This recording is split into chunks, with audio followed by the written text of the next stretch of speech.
You're watching The Breakfast Club. Morning, everybody. It's DJ MV Angela Yee, Charlamagne the God. We are The Breakfast Club. We got some special guests in the building.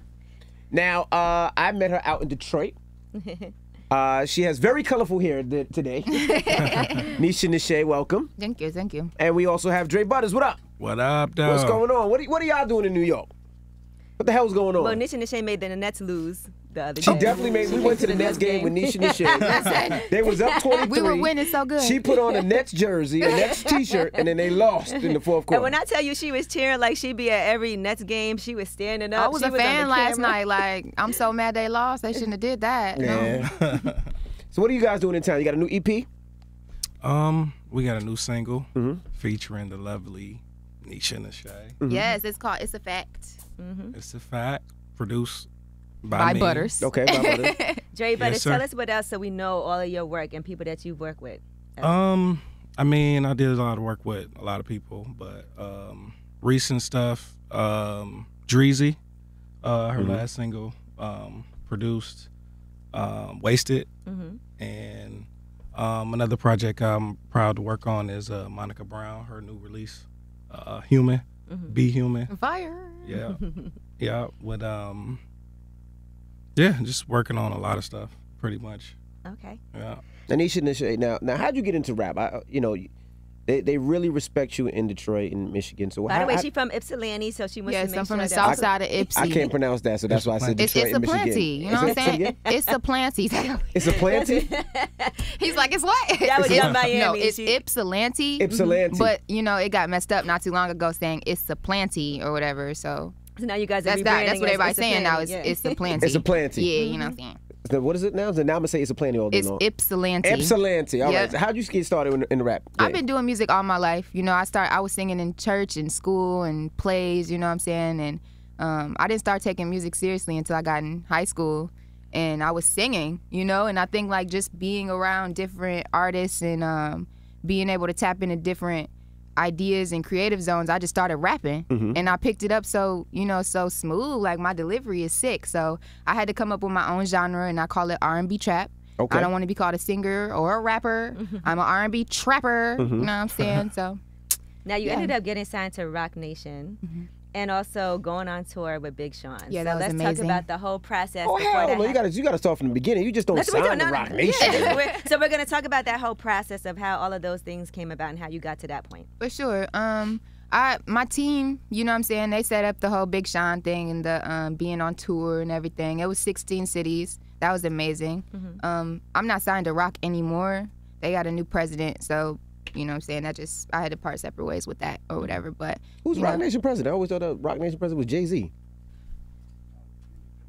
Benny Pugh. Okay, Benny Pugh. All right, go ahead. I'm sorry. not sure. All right, I just I'm assumed not there it was now, whole, whoever but it all is. right, go ahead. They made a mistake in my eyes, but shit happens, and the Okay, best so you things got are still dropped. coming. Yeah, Okay. but the It world happens. ain't dropped me, you know what I'm saying? So I'm not tripping. I just feel like, I needed that. I needed that experience, So who signed you from Roc Nation? How did you get to Roc Nation there? Lenny and, and Shaka. Oh, Lenny and Shaka signed Yeah, you? we're cool. They still love me to this day. So, and you know what I'm saying? I'm pretty sure we'll still always have that relationship, regardless of what Roc Nation got going on. You know what I'm saying? So I heard that now. I was doing homework and they were saying growing up you had a tough childhood. You, For sure. you grew up in foster care.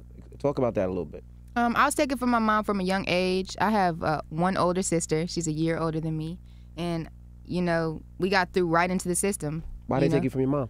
She was on drugs and, she just wasn't all the way ready. Was it one incident, or was it just? Yeah, it was this one incident where she set a vacation, supposedly told the neighbors she would be right back and just never came back. At what age?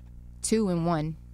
So left you at the house at age 2? Me and my sister left us in the house. Nobody else was in there? 2, nobody was there. Who The found police you? came and got us. So how did the police even know to Holy come? cow. The neighbors called the police. Damn. They came in the house. The house was, messed up. How long were Our y'all there? diapers were How long crazy. were you there before the neighbors found you? I think it was like a week.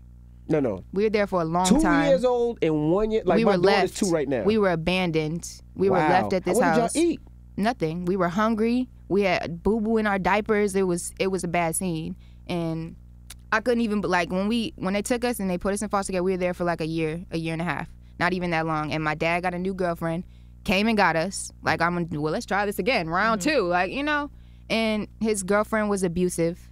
And she put me and my sister through the worst times and not feeding us, you know what I'm saying, not bathing us when she should. And my dad wasn't there. And I couldn't believe they gave him another chance. It's like, if you mess it up the first time while we're babies, you know what I'm saying, why give him another chance to do that? And not even with my mom, just with a whole different stranger. So the foster care system is very broken. We had Yandy so up broken. here the other day, and she was discussing that it's so as broken. she's trying to go through the system. So I'm sure that's something that you're an advocate for because of what you went through. Did Yee feed you yesterday when we was out? Did Yee made you? What? She fed me so good. All We right, went to making the grill in Brooklyn.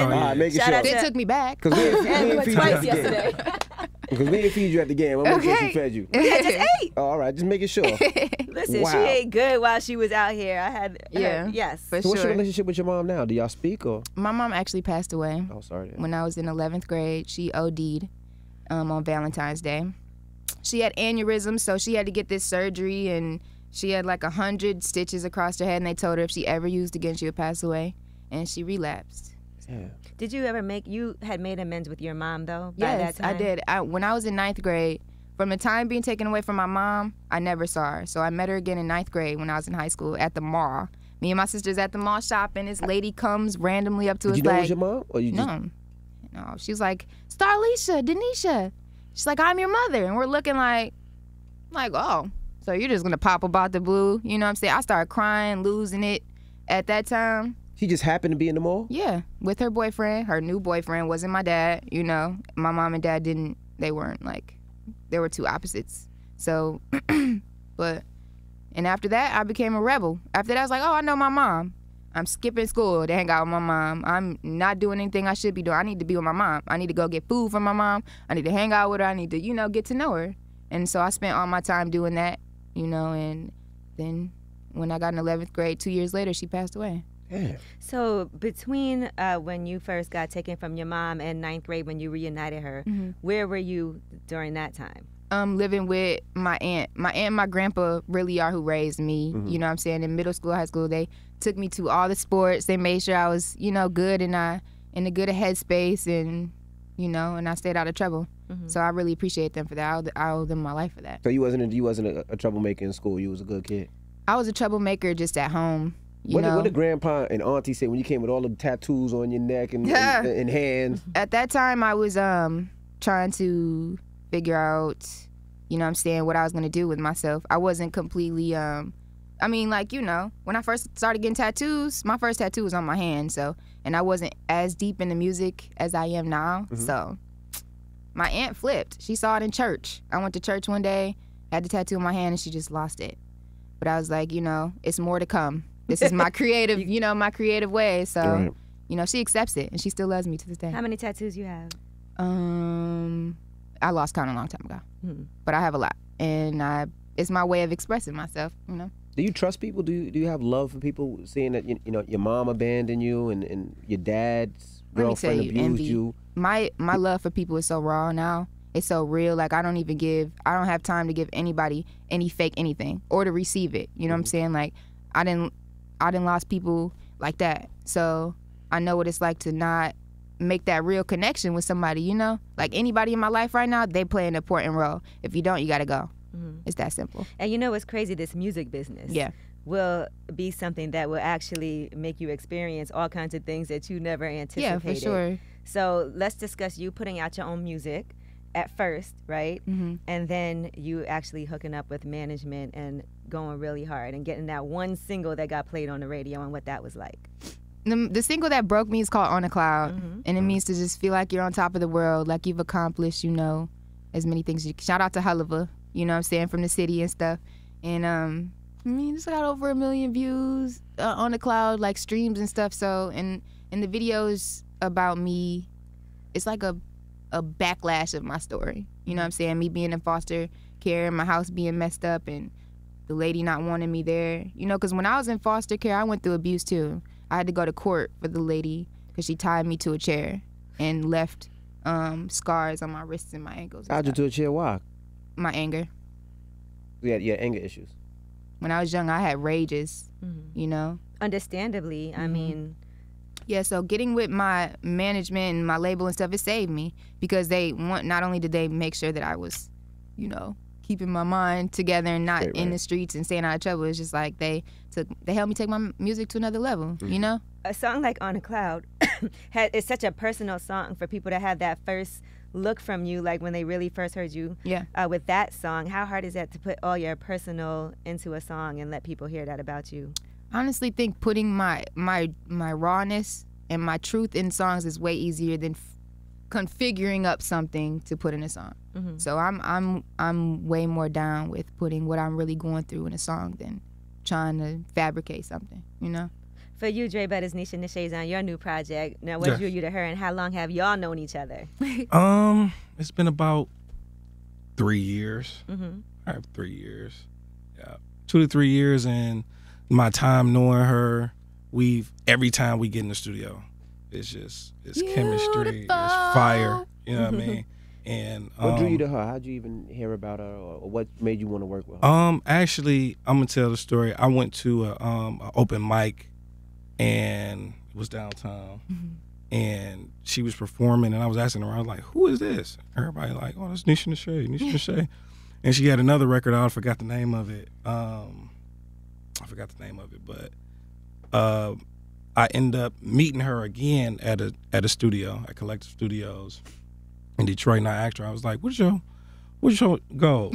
And then she was like, I want to get rich. And then I was thinking, like, she was like, she wanted to be wealthy. She wanted to, she really wanted to do it. Mm-hmm. And I had some of the same goals, being a producer and an artist from the city too, and end up hooking back up with her through our management.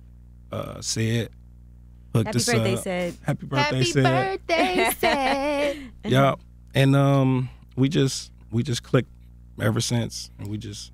I saw you posted something interesting on Instagram, and I hope this works out for you. You said, my future wife is probably at home right now, not being a hoe, chilling on her bed, looking at her timeline with her little double chin. Yeah. LOL, love you, boo. Yeah, that's so most funny. Definitely. So you looking for love? You looking for a double chin? No, I've been dating. You know what I'm saying? Okay. And then, like, when you dating, and in this time, like, you can't really, you gotta watch what you post. So I kind of post lightly and in general. You know what I mean? So I'm not really like booed up or locked down or nothing like that. So, but it's just a. His goal is right now is at home with her double chin. Like, word, you not booed up? Oh, straight up. Right. That's how we doing it. What about you, Neisha? You got a boo in your life? Yeah, actually I do. I am booed up with the world. The world. Yeah, the world needs me. So you're not dating with nobody right now. Can I plead the fifth? Okay, Because it's like you can. I don't want to even touch on that subject because I just feel like, if you know me, you know what it is. It's complicated? I mean, I think it's always complicated. That's like a blanket statement. So if there's a couple, they all feel special in their own way. Be like, no, it ain't a couple. You know what I'm saying? Ain't no couple of them. Be like, yeah, I was talking about It's you. one. It's a one, and they know who they are, and they know what our situation is. You know what I'm saying? You trust It's them, though? Or her? I don't want to be. Just that. What makes me? You can't trust anybody completely. Mm-hmm. And I feel like I wouldn't even want nobody to trust me completely because you know what I'm saying? We just human. You're like, I don't know what I might do. You know what I'm saying? I'm loyal. You know what I'm saying? I'm not going to give up on anybody or anything like that. But, I give him my trust until I can't. Gotcha. When you show me I can't trust you, then that's what it is. How's he with the industry? Or she with the industry? I don't know. He, she, I'm this. Oh, no. I can't date girls, but, you can't try to make me look jealous when we could have fucked this bitch together. Well. But it's cool. You know what I'm saying? It's cool right now. Mm-hmm. We've been dealing with it good so far, and I think anybody dating an artist, you're not trying to be in a creative realm and you're not trying to tap in and support somebody 100%, don't be with him. So he can't cheat, but if he brings a girl, y'all can cheat together. Y'all can. That's not cheating if you do it together. If she meets the criteria, you know what I'm saying? What's the criteria?